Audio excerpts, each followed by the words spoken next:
Good morning. It's now about 8 o'clock, about 7 o'clock in the morning on Monday the 23rd of April.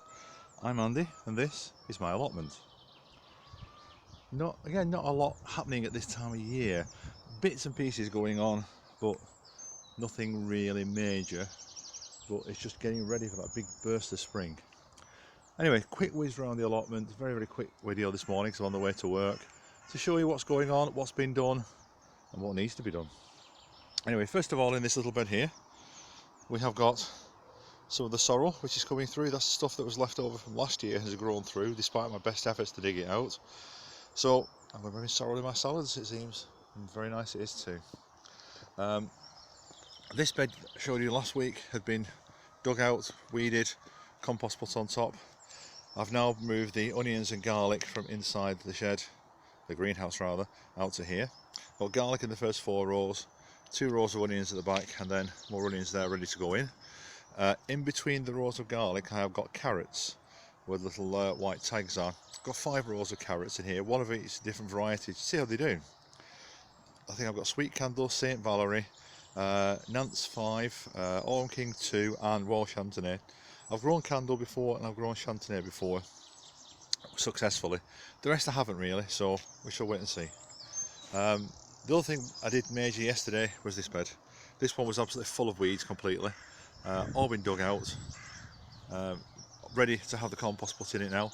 And at the bottom I found a stray garlic.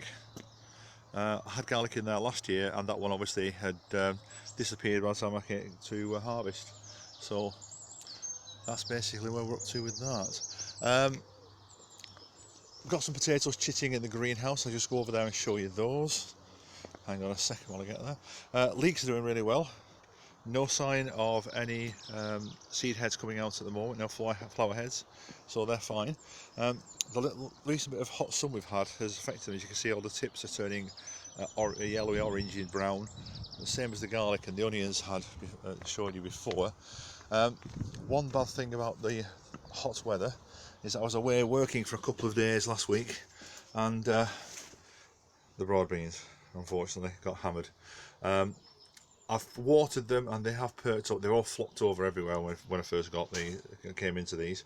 Not very good, so I'm hoping some will survive. There's a couple in there that might come through, but I think the rest are dead. I'll have to restart them. But at this time of year the good thing is that you can plant and they'll be fine. Some of these little seedlings got done as well, some of the brassicas at the front. Having said that, behind it the dill is going absolutely fantastic, which is this fluffy one here. So absolutely brilliant, that one. And this one as well is doing really well, and this is the caraway that's doing fantastic. Lots and lots of good stuff coming out. And I've got some potatoes. I've got some Sarpo Kulfi. Well, the nearest ones to us are pink fir apple, fairly obvious then from the state of them. One's behind them are Sarpo Kulfi, which apparently are new potatoes, and the ones at the back are Sarpo Mira. So hopefully they will be getting in next weekend. I would have done this weekend with my grandson, but he wasn't very well, so he couldn't come down, so I'm leaving it till then for him. Nothing else really to show you at the moment, so it's going to be a really dead quick video, this less than 4 minutes, but that's what happens at this time of year. Everything is on hold, just waiting for the starting gun of spring to go. Oh, and these currant bushes are ready to go in. They're doing absolutely fantastically. Anyway, that's it for now. Speak to you later. Bye bye.